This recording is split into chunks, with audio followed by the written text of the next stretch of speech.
All right, so we're diving into some pretty intense Islamic history, huh? Yeah. You sent us Sayyid Sharifuddin's Al-Nass, wal-Ijtihad, right? And you're interested in how he analyzes those moments where companions of Prophet Muhammad, alayhi salam, maybe made choices that seem, I don't know, kind of at odds with the Quran and Sunnah. And what's really fascinating is you want us to focus specifically on Sunni sources to see how these events are viewed within, that tradition. It's a bold approach for sure, and that's what makes Sayyid Sharifuddin's work so compelling. He doesn't, shy away from potentially sensitive topics. And by using sources accepted within Sunni Islam, he forces a conversation that might otherwise be avoided, Exactly. He's not relying on, obscure interpretations or anything like that. He's going right to the heart of the matter, using well-respected Sunni texts to build his arguments. Right. So where do we even begin with this? This book, it covers a lot of ground. Well, given our focus today, I think it makes sense to start with the figure who occupies a significant portion of Sayyid Sharifuddin's analysis. We're talking about Umar. Okay. Umar, the second rightly guided caliph in Sunni Islam. This is where things get interesting, huh? We're talking about someone who's deeply respected, whose decisions had a huge impact on the development of Islamic thought. Absolutely, and that's why this analysis can be so challenging. Sayyid Sharifuddin doesn't hold back in his critique, and he presents evidence that can be quite jarring, when viewed through the lens of traditional Sunni narratives. So let's just jump right in and give us an example. What kind of decisions are we talking about here that seem to contradict, the Quran or the Prophets, alayhi salam? One of the most striking examples, and perhaps one of the most difficult for many to grapple with, is the incident involving the Prophet's, alayhi salam, final illness. You see, during this time, Prophet Muhammad, alayhi salam, expressed a desire to write a document saying, "Let me write for you a statement after which you will not go astray." This is recorded in Sahih al-Bukhari, one of the most revered hadith collections in Sunni Islam. Yeah, I remember reading about this. It's a pretty well-known incident. So what happened? Why did the Prophet, alayhi salam, write this document? Well, according to multiple Sunni sources, including Sahih al-Bukhari and Sahih Muslim, Umar intervened, saying, "The Book of Allah is sufficient for us." He then went on to imply that the Prophet alayhi salam was delirious, due to his illness, and this prevented the Prophet alayhi salam from completing his intended message. Wow, that's intense. To prevent the Prophet alayhi salam from writing something that he felt was important for the guidance of the Muslim community. That's a pretty bold move. It is, and Sayyid Sharifuddin doesn't mince words in his analysis. He argues that this incident demonstrates a clear case of a companion contradicting and even disrespecting the Prophet, alayhi salam. And he's not basing this on some obscure interpretation or anything. He's using the very sources that Sunnis hold dear. That's what makes this so thought-provoking, right? It's forcing us to confront these events on a deeper level. Yeah. So what kind of reaction did this incident provoke? Did other companions challenge Umar's actions? Sayyid Sharifuddin mentions that some companions, including Ibn Abbas, expressed their disappointment and frustration. They recognized the significance of what the Prophet ﷺ intended to write. It makes you wonder what that document might have contained, what guidance, what clarity it might have provided for the Muslim community. Mm-hmm. Exactly, and that's a question that lingers to this day. But moving on, Sayyid Sharifuddin doesn't stop there. He goes on to highlight other instances where Umar's actions seem to clash with the Prophet's alayhi salam teachings or established practices. All right, let's hear it. What else did Sayyid Sharifuddin uncover? He delves into the issue of muta, or temporary marriage. This was a practice permitted during the Prophet's alayhi salam time. And Sayyid Sharifuddin provides numerous Sunni sources, including Musnad Ahmad and Jami Bayan al-Ilm, that confirm the Prophet alayhi salam himself engaged in and allowed this form of marriage. Right, muta. It's a controversial topic, to say the least. So what was Umar's stance on this? Despite the clear evidence from the Quran and the Prophet's alayhi salam own actions, Umar prohibited muta outright during his caliphate. He claimed it had been allowed only for a specific period, and that the Prophet alayhi salam later revoked this permission. But if there are Sunni sources that explicitly state that the Prophet alayhi salam allowed and practiced muta, how can Umar's claim be justified? That's the question that Sayyid Sharafuddin raises. He argues that Umar's decision was based on his personal interpretation rather than clear evidence from the Quran or Sunnah. And this raises some important questions about the role of individual judgment versus adhering to established religious practices. It's a pretty bold move to overturn a practice allowed by the Prophet. As-salamu. Did anyone challenge Umar on this?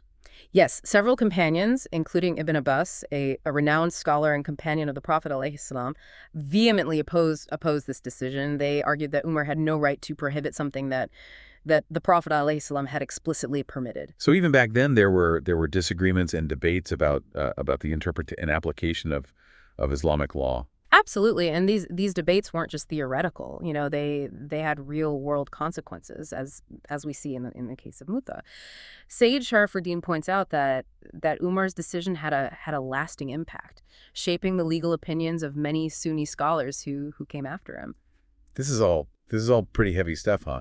We're seeing how even those closest to the Prophet alayhi salam grappled with interpreting and applying his teachings, sometimes leading to actions that seem to contradict those very teachings. And that's just the tip of the iceberg. Sayyid Sharafuddin goes on to analyze numerous other incidents, many of them involving legal interpretations and decisions made by Umar that seemingly conflict with the Quran, the Sunnah, or the Prophet's alayhi salam own words. Okay, so what else is on the table here? What other areas does Sayyid Sharafuddin explore when it comes to Umar's actions? Well, he delves into some pretty controversial territory, examining Umar's stance on inheritance laws and his treatment of those who hesitated to pay zakat during Abu Bakr's caliphate. Inheritance laws and zakat. Those are fundamental pillars of Islam. I'm really curious to hear what Sayyid Sharafuddin has to say about these. Get ready, because this is where things get even more challenging and thought-provoking. Picking up where we left off, right? Let's unpack some of these specific instances where Sayyid Sharafuddin highlights potential contradictions between, Umar's actions and established Islamic principles. You mentioned inheritance laws, a cornerstone of Islamic jurisprudence. Right. And I'm particularly curious about this because, inheritance is so clearly defined in the Quran. It feels like there wouldn't be much room for interpretation or alteration. And yet Sayyid Sharafuddin presents a compelling case where Umar's decisions seemingly deviated from these clear Quranic guidelines. He brings up a case known as the Al-Himariya case. It involved the inheritance of a woman who passed away, leaving behind 2 half-brothers from her mother's side and 2 full brothers. Okay, so we've got a mixed family situation here with both maternal and paternal siblings involved. What was the issue with the inheritance distribution? According to the Quranic inheritance laws, half-siblings on the mother's side, they have a right to inherit alongside full siblings. However, in this particular case, Umar initially excluded the half-brothers from receiving any inheritance whatsoever. He completely denied them their rightful share. That's a pretty significant departure from the Quranic injunctions. Yeah. What was his reasoning behind this? It seems that Umar prioritized the paternal lineage over the maternal one, a concept not found in the Quran's detailed guidelines, on inheritance. He essentially imposed his own understanding of family ties, overlooking the explicit Quranic verses that address such situations. So he went against the literal word of the Quran. That's a pretty bold move, considering the importance Muslims place on following the Quran's teachings.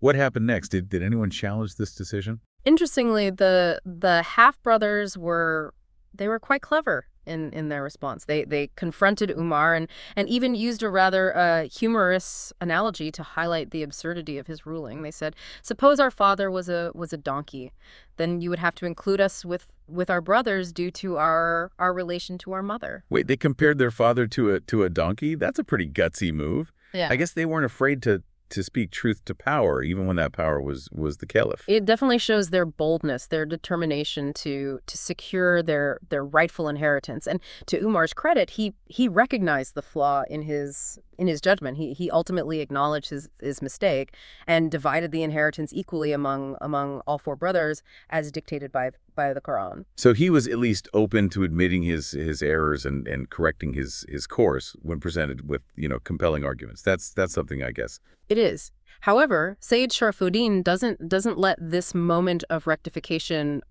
overshadow, the initial error itself.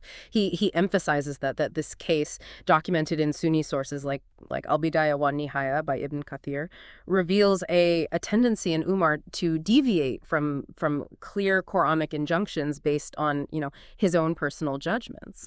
It's a reminder that even the most revered figures in Islamic history were human, fallible.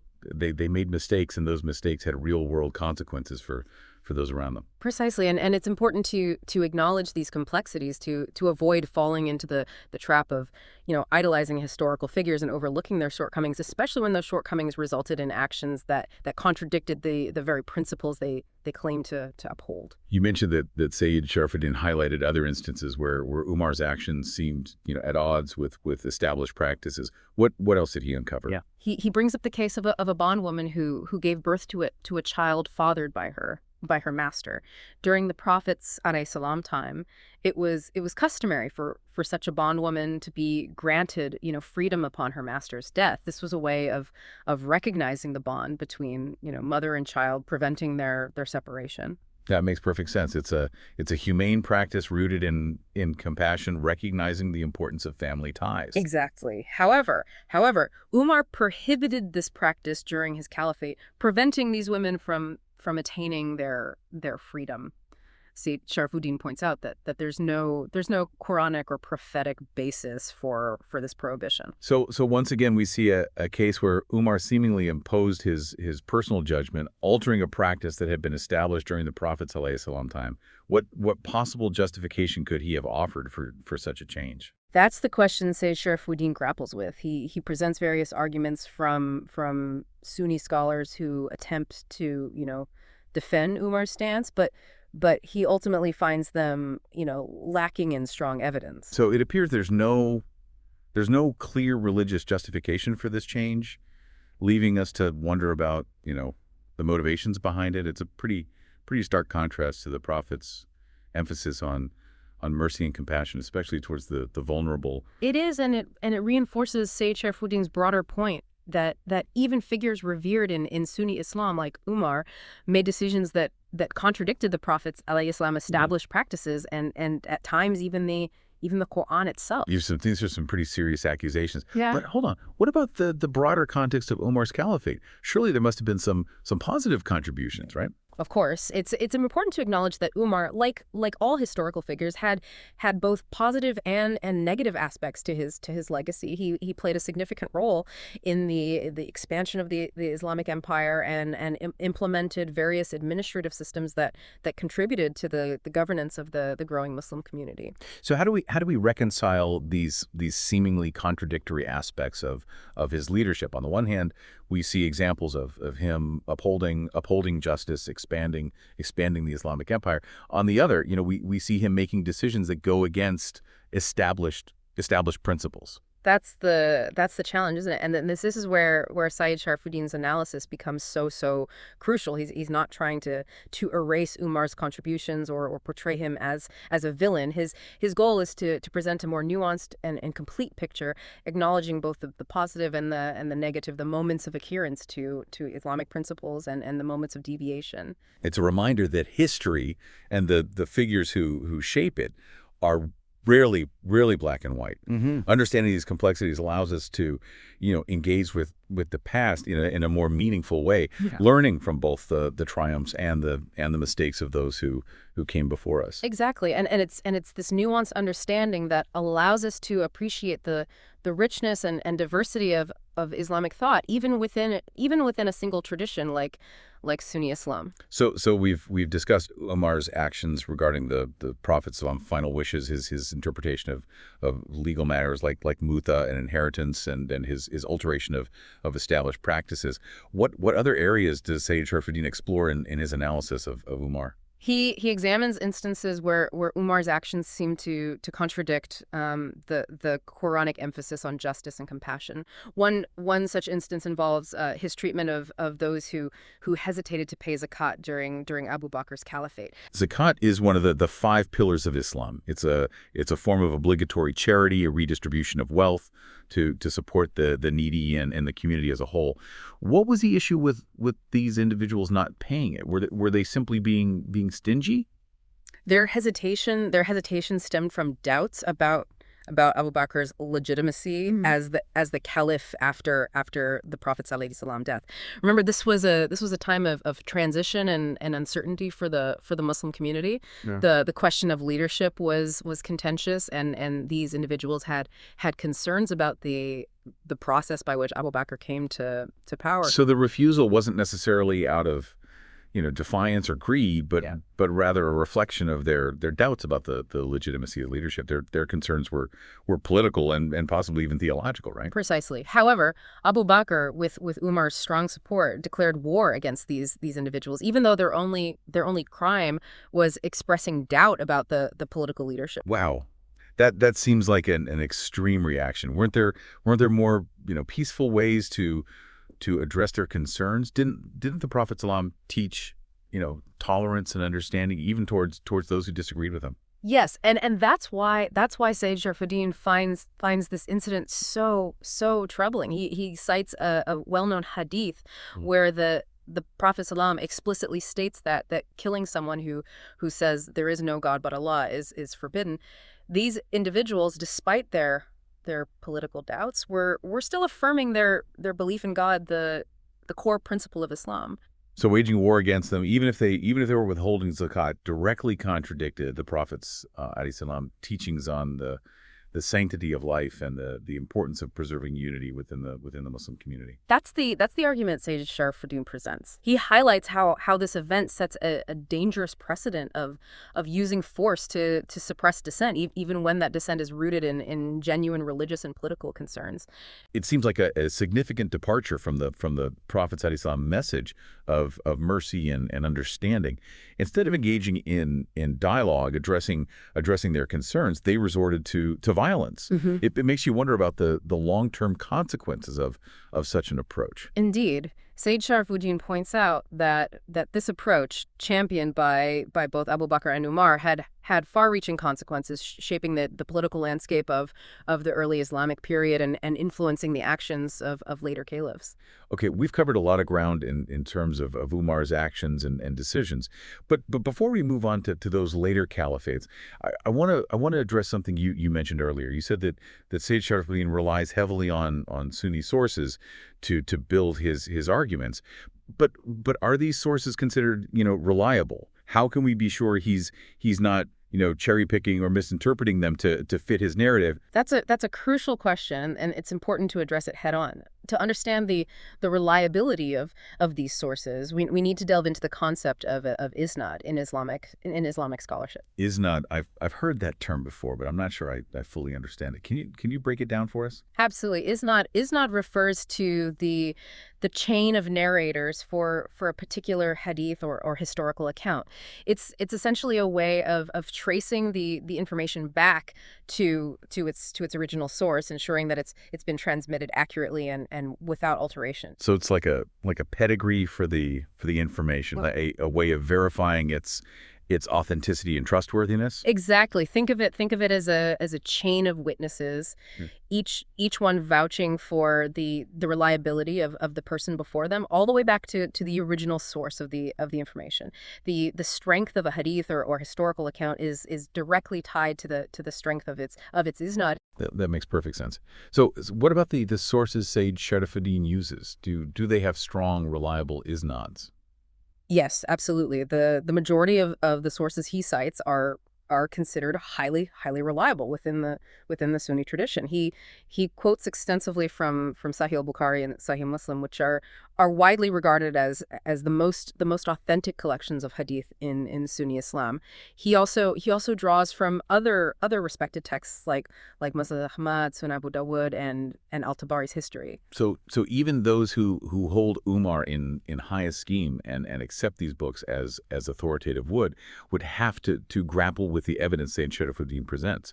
He's not relying on fringe interpretations or questionable sources. He's using the very texts that form the foundation of Sunni Islam. Yeah, precisely. And this meticulous approach to research is one of the things that makes Al-Nass wal-Ijtihad such an important work. It challenges readers to engage with these historical events on a deeper level, to move beyond, simplistic narratives and confront the complexities of the past. It's not about blindly accepting or rejecting, historical figures. It's about engaging with the evidence, understanding the context, and forming our own informed opinions. Exactly. And that's what makes this journey through Al-Nass wal-Ijtihad so fascinating. It's a process of discovery, of questioning, and of deepening our understanding of Islamic history and its impact on the world we live in today. Wow.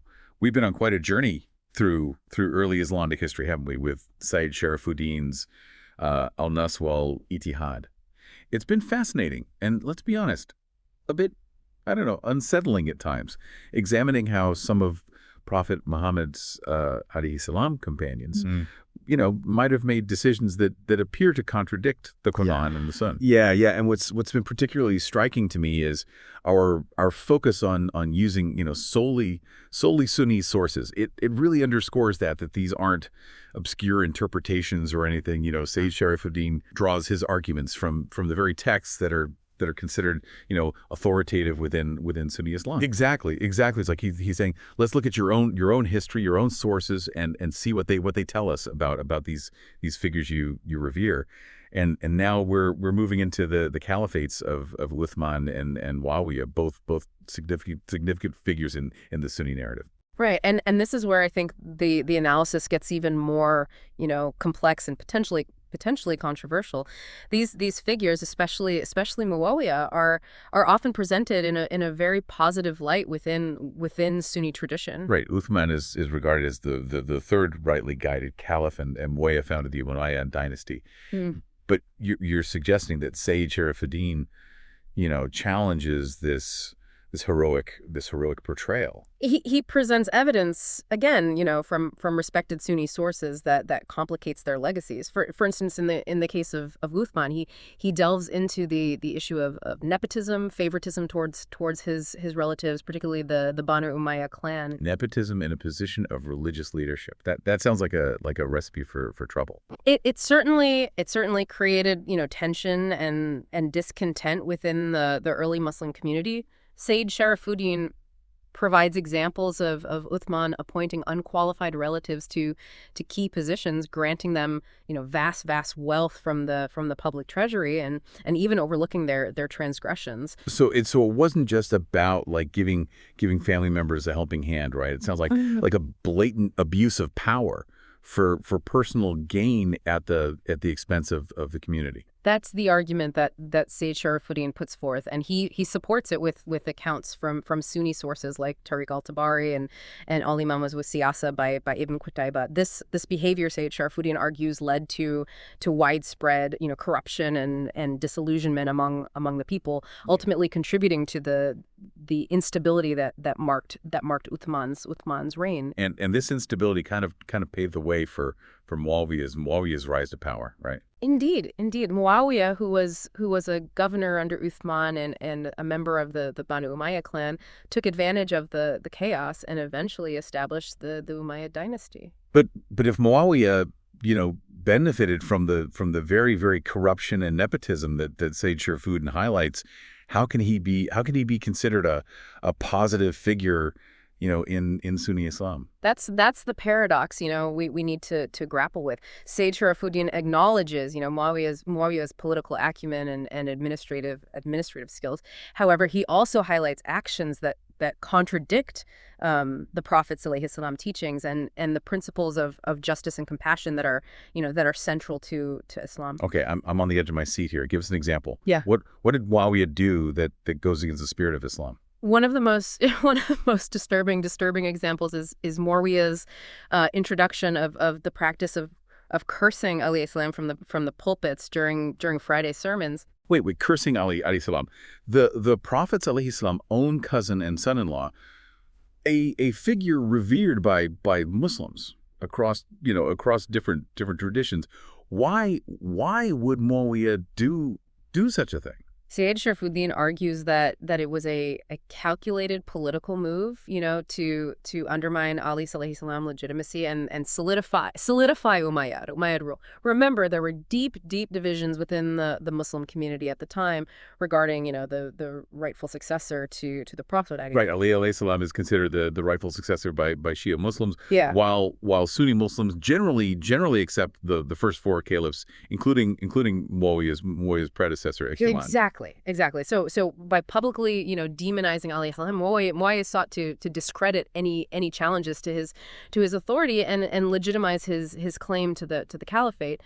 It sounds like he used religious rhetoric to achieve political goals, manipulating people's beliefs for his own personal gain.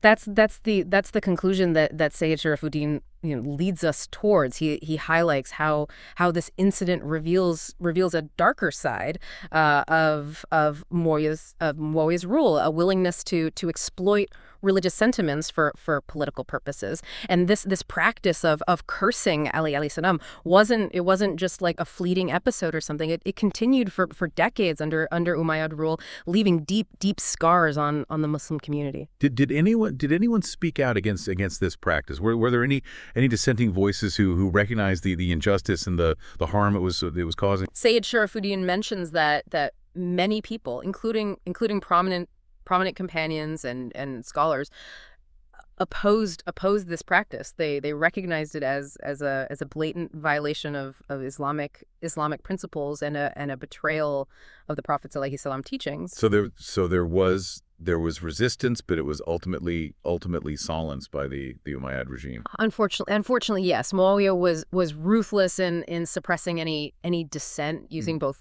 force and intimidation to silence his critics. This era, as depicted by Sayyid Sharifuddin, wasn't one of open dialogue and debate. It was a time of political maneuvering, power struggles and the consolidation of Umayyad control, often at the expense of Islamic ideals. It paints a pretty bleak picture of this period in Islamic history. It's a stark contrast to the image of unity and piety that we often associate with the early Muslim community. It is, and that's why Sayyid Sharifuddin's work is so important. He challenges us to confront these uncomfortable truths, to delve beneath the surface and grapple with the complexities of the past. He doesn't want us to blindly accept the narratives presented by those in power, but to question, to analyze and seek a deeper understanding of the historical context.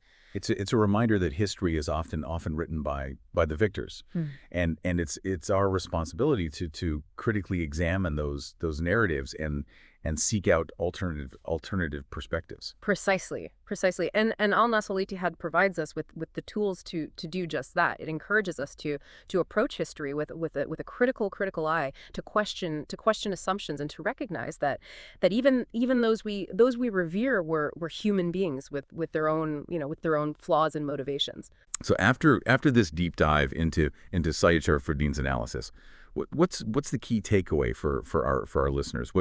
What should we learn from these historical events and the challenging questions they raise? I think one of the most important lessons is the importance of holding our leaders accountable, even those we consider righteous or pious. No one is above scrutiny, and we must always strive to align our actions with the Quran and the Prophet's Islam teachings, regardless of who is in power. It's a powerful message that resonates even today. You know, we should never blindly follow authority or accept narratives without critical examination. We have a responsibility to seek knowledge, to question and to stand up, for what's right, even if it means challenging those in power. Absolutely, absolutely. And another crucial takeaway is the understanding that historical narratives are often constructed to serve specific agendas. We need to be aware of these biases and be willing to explore alternative perspectives, even if they challenge our preconceived notions. It's about peeling back the layers, uncovering the complexities and recognizing the humanity of those who came before us, both their triumphs and their shortcomings. Exactly. And in doing so, we gain a deeper understanding of ourselves, of our faith, and the ongoing struggle to live up to the ideals of Islam in a complex and ever-changing world. This has been a truly eye-opening deep dive into a sensitive and often overlooked aspect of Islamic history. Thank you for joining us on this journey of exploration and critical reflection. May we all continue to seek knowledge, challenge assumptions, and strive to embody the true spirit of Islam in our thoughts and actions.